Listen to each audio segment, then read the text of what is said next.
Welcome to Ambition nursing classes. तो दोस्तों आज हम पढ़ेंगे बीपी के बारे में, जिसको हम ब्लड प्रेशर बोलते हैं कि ब्लड प्रेशर क्या होता है, क्या उसके फैक्टर है, किस वजह से बढ़ता है, किस वजह से घटता है।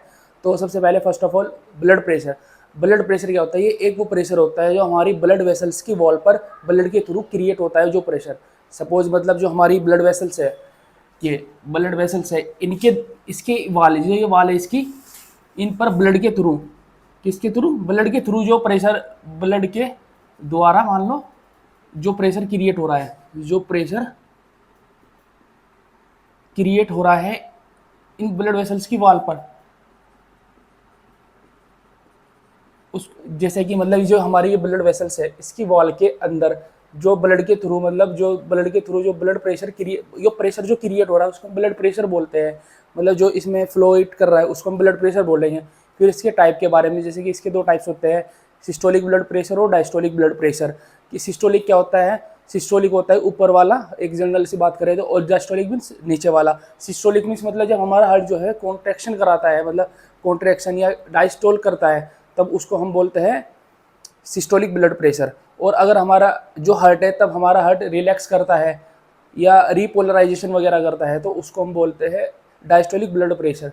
तो अगर एक नॉर्मल ब्लड प्रेशर की बात करें तो नॉर्मल ब्लड प्रेशर कितना होता है एडल्ट का, 120/80 mmHg। ठीक है।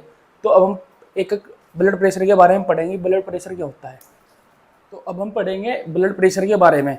जैसे कि ब्लड प्रेशर की डेफिनेशन, ब्लड प्रेशर क्या होता है, मैंने अभी बताया था कि ब्लड प्रेशर क्या है। वो एक प्रेशर है जो हमारा ब्लड वेसल्स की जो वाल होती है उनके द्वारा मतलब ब्लड वेसल्स की वाल पर ब्लड के द्वारा जो प्रेशर क्रिएट हो रहा है और जो फ्लोइड कर रहा है, तो उसको हम बोलते हैं ब्लड प्रेशर। जैसे कि लाइक अगर किसी पेशेंट को हाइपरवोलीम है, मतलब उसकी ब्लड वेसल्स के अंदर ज़्यादा फ्लूइड हो रहा है, तो उसको हम क्या बोल रहे हैं कि उसका बीपी बढ़ रहा है, कि उसमें जो ब्लड बह रहा है हमारी ब्लड वेसल्स में, आर्टरी के अंदर, उसमें क्या हो रहा है, ज़्यादा फ्लूइड बह रहा है, तो इस वजह से क्या होगा, जो ब्लड वेसल्स की वाल है उन पर ब्लड के द्वारा ज़्यादा प्रेशर क्रिएट होगा, तो उससे क्या होगा, बीपी बढ़ जाएगा। और अगर हमारी ब्लड वेसल्स की वाल पर कम ब्लड होगा, जैसे कि मतलब कम फ्लूइड होगा, जैसे कि हाइपोवोलियमिक कंडीशन में, तो तब क्या होता है, हमारा बीपी घट जाता है, जिसको हम हाइपोटेंशन बोलते हैं।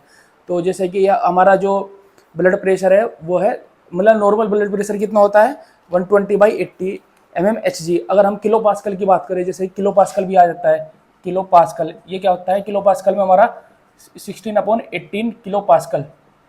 ठीक है। पर कोई पूछ ले 1 किलो पास्कल कितने के बराबर होता है, 1 किलो पास्कल होता है हमारा 7.5 mmHg के बराबर। ये हमारा mmHg में है ब्लड प्रेशर। ठीक है। ये ऊपर का क्या होता है, systolic blood pressure, systolic blood pressure, और नीचे क्या होता है हमारा, डायस्टोलिक ब्लड प्रेशर। ठीक है। ये ऊपर का, ये नीचे का। अब सिस्टोलिक ब्लड प्रेशर क्या होता है और डायस्टोलिक ब्लड प्रेशर क्या होता है हमारा। जो सिस्टोलिक ब्लड प्रेशर है, ये प्रेशर क्या होता है, क्रिएट होता है ब्लड द्वारा, किस पर, जब मतलब ब्लड वेसल्स की वॉल पर, किसके द्वारा, जब हमारा हार्ट जो है डायस्टोल कर, मतलब जब हमारा हार्ट जो है सिस्टोल करता है और डीपोलराइजेशन करता है और हमारा कॉन्ट्रैक्ट करता है। मतलब सपोज हमारा ये हार्ट है, हार्ट में जैसे ये ब्लड यहाँ से यहाँ पर आया, यहाँ से पर आने के बाद मतलब इन दोनों मतलब जो हमारा जो ब्लड है वो लेफ्ट एट्रियम से लेफ्ट वेंट्रिकल में आया। अब फिर उसके बाद ये सिस्टमिक ब्लड सर्कुलेशन में जाना है, तो जैसे हमारा ये लेफ्ट वेंट्रिकल कॉन्ट्रैक्ट होगा, तो कॉन्ट्रैक्ट के द्वारा जो ब्लड हमारा बाहर निकलेगा, जैसे कि जो हमारा ब्लड जो निकलता है नॉर्मल, उसको हम बोलते हैं स्ट्रोक वॉल्यूम। वो कितना होता है हमारा, 1 मिनट में 17 ml, मतलब 70 ml जो है स्ट्रोक वॉल्यूम हमारा आउट होता है एरोटा के द्वारा। कितना, 70 ml पर मिनट। तो इसको हम क्या बोलते हैं, स्ट्रोक वॉल्यूम, स्ट्रोक वॉल्यूम। ठीक है। तो जो हमारा हार्ट जिस जब हमारा हार्ट की जो चैम्बर है वेंट्रिकल वो कॉन्ट्रैक्ट करेंगे, उस टाइम पे जो हमारा वो जो ब्लड वेसल्स के वाले उन पर जो प्रेशर क्रिएट होगा उसको हम सिस्टोलिक ब्लड प्रेशर बोलते हैं। ठीक है। तो ये हमारा जो सिस्टोलिक ब्लड प्रेशर है वो डिपेंड करता है हमारा कार्डियक आउटपुट पे। कार्डियक आउटपुट क्या होता है हमारा, अब जैसे एक suppose systolic blood pressure depend upon हमारा किस पे करता है, systolic blood pressure depend upon cardiac output पे। कार्डियक आउटपुट क्या होता है, जो हमारा कार्डियक आउटपुट क्या होता है, systolic stroke volume into heart rate. Normal heart rate कितनी होती है हमारी, 72। तो इस पे डिपेंड करेगा। सपोज हमारा जो स्ट्रोक वॉल्यूम है नॉर्मल 1 मिनट में कितना होता है, नॉर्मल की बात करेंगे तो 70 ml, इनटू कितना होगा हमारा ये हार्ट रेट 72, अगर हम 72 मानते तो इनकी मल्टीप्लाई करके जो हमारा कार्डियक आउटपुट होगा उस पर डिपेंड करता है हमारे सिस्टोलिक ब्लड प्रेशर। ठीक है, अब आता है हमारा diastolic blood pressure. Diastolic blood pressure क्या होता है? ये वो प्रेशर है जब हमारा ब्लड के द्वारा ब्लड वेसल्स की वॉल पर हमारा जो ब्लड क्रिएट मतलब जो प्रेशर क्रिएट होता है, जैसे कि हार्ट के हमारे डायस्टोल पर, मतलब ड्यूरिंग जब हमारा हार्ट डायस्टोल कर रहा हो या रिलैक्स कर रहा हो। डायस्टोल का मतलब भी वो होता है रिलैक्स का भी और रीपोलराइजेशन का। मतलब इनका मतलब ये है कि जैसे कि हमारा हार्ट ने कॉन्ट्रैक्शन कर दिया, कॉन्ट्रैक्शन के बाद फिर जो ब्लड उन्होंने स्टॉक वॉल्यूम से ब्लड फेंक दिया बाहर चैम्बर में, मतलब सिस्टमिक सर्कुलेशन में, उसके बाद फिर हमारा जो हार्ट है वो रिलैक्स करेगा, मीन्स हमारा वो करेगा डायस्टोल करेगा, तो उसको हम क्या बोलते हैं? उसको हम बोलते हैं डायस्टोलिक ब्लड प्रेशर।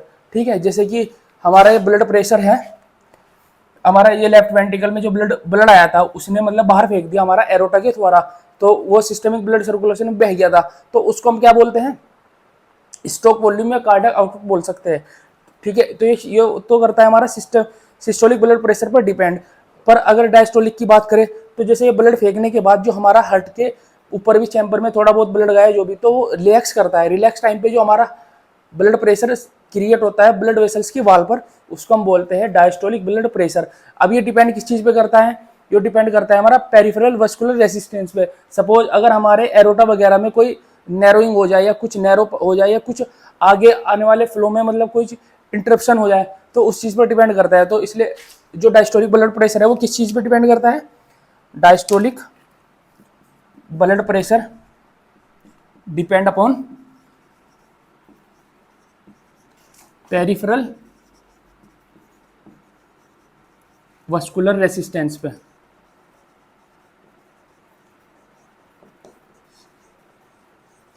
मतलब पेरिफेरल वस्कुलर रेसिस्टेंस होता है जैसे एरोटा से हमारा जो ब्लड जा रहा है इसके अंदर हमारा मतलब इस पे कोई इंटरप्शन हो रहा है या कुछ हो रहा है तो जिससे हमारा ब्लड रुक रहा है, उसको हम बोलते हैं पेरिफेरल वस्कुलर रेसिस्टेंस।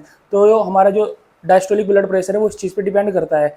अब हम इसके बाद इसके पढ़ेंगे फैक्टर, किन किन फैक्टर से हमारा जो ब्लड प्रेशर है वो फैक्ट होता है, उसके बारे में। हम बीपी की मतलब टेक्निक की बात करें कि हमारा जो बीपी है वो किस तरह हम किस टेक्निक से हम ले सकते हैं, तो इसमें दो टेक्निक यूज होती है हमारी, इन्वेसिव मेथड और नॉन इन्वेसिव मेथड। इन्वेसिव का मतलब होता है जैसे कि हमारी ये सेंट्रल वीनस प्रेशर है, इससे हम अगर हम आर्टरी के द्वारा हम मतलब अंदर डाल के ब्लड प्रेशर चेक करेंगे तो उसको हम बोलते हैं इन्वेसिव ब्लड प्रेशर टेक्निक। और अगर हम बात करते हैं कोई जैसे स्पेग्नोमैनोमीटर वगैरह आर्टरी पर, ब्रेकियल आर्टरी पे एंटिल कुबैटल फोसा के अपर थोड़ा सा रखकर मतलब स्पेग्नोमैनोमीटर से अगर हम ब्लड प्रेशर चेक करते हैं उसको हम बोलते हैं नॉन इन्वेसिव। इन्वेसिव का मतलब होता है किसी भी आर्टरी के अंदर जाकर उस चीज़ का इंटरनली ब्लड प्रेशर या किसी भी चीज़ पे चेक करना, उसको हम बोलते हैं इन्वेसिव।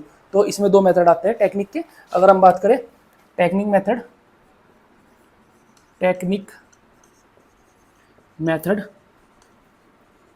कौन कौन से हैं? एक तो हमारा है इन्वेसिव मेथड जिसमें हमारा जैसे कि सीवीपी लाइन प्रेशर बीपी से चेक करते हैं। ठीक है, और नॉन इन्वेसिव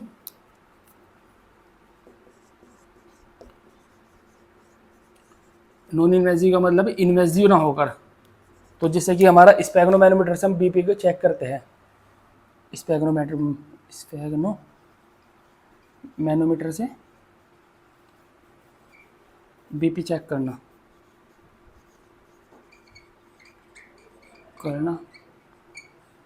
ठीक है। तो ये हमारी दो टेक्निक है। तो अब हम पढ़ते हैं फैक्टर दैट अफेक्टिंग बीपी, जो हमारे मतलब जो फैक्टर जो हमारे ब्लड प्रेशर को अफेक्ट करते हैं। तो फर्स्ट है हमारा हार्ट रेट प्रोपोर्शनली हमारा बीपी। अगर हमारी हार्ट रेट बढ़ती है, जैसे कि हमारा जो हार्ट है वो कॉन्ट्रैक्शन तेज कराएगा या मतलब डीपोलराइजेशन बहुत तेजी से कराएगा, तो क्या होगा? हमारा कार्डियक आउटपुट बढ़ जाएगा। कार्डियक आउटपुट क्या होता है हमारा? लिख लो, मतलब कार्डियक आउटपुट हमारा क्या होता है? Stroke volume into heart rate. और स्ट्रोक वॉल्यूम में क्या होता है हमारा? स्ट्रोक वॉल्यूम हमारा आता है 70 ml पर बीट, मतलब एक बीट में कितना निकलता है? ये जो हमारा लेफ्ट वेंट्रिकल से हार्ट निकला है, मतलब ब्लड जो निकला है वो कितना निकलता है? एक बीट पे 70 ml निकलता है। और नॉर्मल हार्ट रेट हमारी कितनी होती है? 72। तो वही अगर कार्डियक आउटपुट हमारा बढ़ेगा या हार्ट रेट बढ़ेगी तो ये दोनों बीपी को बढ़ाएंगे। तो ये दोनों चीज़ एक दूसरे पे डिपेंड करती है। फिर उसके बाद हमारा है एज, अगर एज बढ़ती है तो हमारा बीपी बढ़ता है। जैसे कि सपोज अगर हम न्यूनेट्स की बात करें, जो हमारा न्यूनेट्स है उसका बीपी कितना होता है हमारा 60 to 40 mmHg, ठीक है। और ऐसे एडल्ट की बात करेंगे तो एडल्ट का कितना होता है हमारा 120/80 mmHg नॉर्मल। ये दोनों नॉर्मल है, नॉर्मल रेंज है, ठीक है। तो एज जो हमारा वो एज जो है वो डिपेंड करती है हमारे बीपी पे। तो अगर जिस जैसे एज बढ़ेगी तो ऐसे हमारा बीपी बढ़ता जाएगा। फिर उसके बाद है ब्लड वॉल्यूम प्रोपोर्शनली बीपी। अगर हमारे ब्लड के अंदर जो वॉल्यूम है वो ज़्यादा होगी तो उससे क्या होगा बीपी होगा। बीपी हमारा जो ब्लड प्रेशर है, ब्लड वेसल्स की जो वाल है उस पर ब्लड के द्वारा ब्लड प्रेशर तेज लगेगा। तो इससे हमारा क्या होगा, ये एक दूसरे के प्रोपोर्शनली है। फिर उसके बाद आ जाओ viscosity of the blood. Viscosity का मतलब होता है हमारा गाढ़ापन। सपोज अगर हमारा जो ब्लड है वो गाढ़ा होगा, तो अगर वो गाढ़ा होगा तो हमारी जो ब्लड वेसल्स की वाल है उन पर जो हमारा ब्लड अगर हमारा गाढ़ा होता है तो जो ब्लड वेसल्स की जो वाल है उस पर जो प्रेशर जो है वो तेजी से लगेगा। तो इस वजह से क्या होगा, अगर हमारी विस्कोसिटी ऑफ द ब्लड तेज ज़्यादा होगी तो क्या होगा, हमारा बीपी भी ज़्यादा होगा। फिर उसके बाद आया फोर्स ऑफ द कॉन्ट्रैक्शन। वही कॉन्ट्रैक्शन, अगर हमारा लेफ्ट वेंट्रिकल से फोर्स ऑफ कॉन्ट्रैक्शन बहुत तेजी से होगा तो तेजी से होने के बाद क्या होगा, हमारा जो कार्डियक आउटपुट है वो बढ़ जाएगा। कार्डियक आउटपुट बढ़ेगा तो फिर हमारा क्या होगा, बीपी भी बढ़ जाएगा। तो इसी वजह से अगर हमारा हार्ट जो है तेजी से कॉन्ट्रैक्शन करा रहा है बहुत तेजी से, तो हमारा क्या होगा, बीपी बढ़ेगा। जिससे बीपी बढ़ने के साथ साथ कार्डियक आउटपुट हमारा बढ़ जाएगा, और कार्डियक आउटपुट बढ़ेगा तो हमारा बीपी बढ़ेगा, जनरल सी बात है। फिर उसके बाद आ जाए हमारा बीपी। अगर बीपी हमारा बढ़ता है तो अगर हमारा बीपी बढ़ रहा है, मतलब बीपी जो हमारा इनवर्सली जो हमारा बीपी जो होता है वो रेसिप्रोकल होता है 1 the blood vessels elasticity. Elasticity का मतलब होता है लचीलापन, कि अगर किसी चीज में लचीलापन आ गया, लचीलापन, अब किसी आर्टरी वगैरह में अगर लचीलापन ज्यादा होगा तो उसका बीपी, अगर ज्यादा होगा लचीलापन तो उसका बीपी हमारा कम होगा, और अगर बीपी ज्यादा होगा तो लचीलापन कम होगा। तो एक दूसरे के इनवर्सली है, मतलब उल्टे हैं। फिर आता है हमारा बीपी। अगर हमारा जो ब्लड वेसल्स का डायमीटर, सपोज अगर हमारा ब्लड वेसल्स का डायमीटर पहले इतना था तो ये तो एक नॉर्मल मान लो चलो, और अगर हमारा ब्लड वेसल्स का डायमीटर ज्यादा हो जाए, अब इसमें अब ये बताओ, ये तो पहले इतना ब्लड बह रहा था 70 ml, मान लो 70 ml हमारा ब्लड बह रहा था इसमें, फॉर द एग्जाम्पल के तौर पे। और अब इसमें अगर हमारा 70 ml बहेगा तो ये बताओ ये डायमीटर इसका छोटा हो गया, तो नॉर्मल सी बात है जो हमारा ब्लड वेसल्स की वाल हैं इन पर प्रेशर कम लगेगा क्योंकि भाई वॉल्यूम कम हो गया ना, ब्लड वॉल्यूम कम हो गया। तो जैसे अब जब ब्लड वॉल्यूम कम हो गया तो ब्लड वेसल्स की जो वाल है उन पर ब्लड के द्वारा जो है वो प्रेशर जो है वो कम लगेगा, तो जिससे क्या होगा, हमारा बीपी कम होगा, ठीक है। फिर ऐसी बात आ जाती है हमारी, जैसे अगर हम इसकी नॉर्मल इन दोनों कंडीशन की बात करें, वैसोडाइलेशन, अगर हमारा वैसोडाइलेशन हो तो बीपी क्या होता है, हमारा बीपी घटता है, बीपी डिक्रीज होगा। और वैसोकॉन्स्ट्रिक्शन है, वैसोकॉन्स्ट्रिक्शन, तो हमारा बीपी क्या होता है, बढ़ता है। अब तुम ही देख लो इससे ही, अगर हमारा इस आर्टरी है, इस आर्टरी के अंदर पहले ब्लड हमारा 100 था, 100 ml बह रहा था एग्जाम्पल के तौर पे, तो अब ये एक नॉर्मल है। और अब हम ये आर्टरी छोटी कर दी जाए, अब ये कर दी आर्टरी पर ब्लड कितना है, ब्लड वॉल्यूम हमारी 100 ml ही है। तो अब ये बताओ ब्लड के द्वारा जो ब्लड वेसल्स की वाल पर प्रेशर ज़्यादा लगेगा ना, तो जिससे क्या होगा, हमारा बीपी बढ़ेगा। तो इसी वजह से अब क्या हुआ, इस आर्टरी का कॉन्स्ट्रिक्शन हुआ, तो क्या होगा, जिससे हमारा बीपी बढ़ेगा। और अगर ये 100 ml हमारा ये आर्टरी चौड़ी हो जाए, मतलब वैसोडाइलेशन का मतलब होता है चौड़ी, मान लो अगर चौड़ी, और कॉन्स्ट्रिक्शन माने पतली हो जाना, मतलब सुकड़ जाना। तो अगर पहले इतना था, अब अगर हम हमारा 100 ml ब्लड इसमें है, तो अब ये बताओ प्रेशर तो कम लगेगा ना, तो प्रेशर इस पे क्या हो रहा है, जो हमारी ब्लड वेसल्स की वाल है इन पर प्रेशर कम लगेगा, तो जिससे क्या होगा, हमारा बीपी डिक्रीज हो जाएगा। और अगर हम इसको छोटी कर देंगे तो उससे क्या होगा, हमारा बीपी बढ़ जाएगा। तो ये सब है हमारे फैक्टर जो अफेक्ट करते हैं ब्लड प्रेशर को।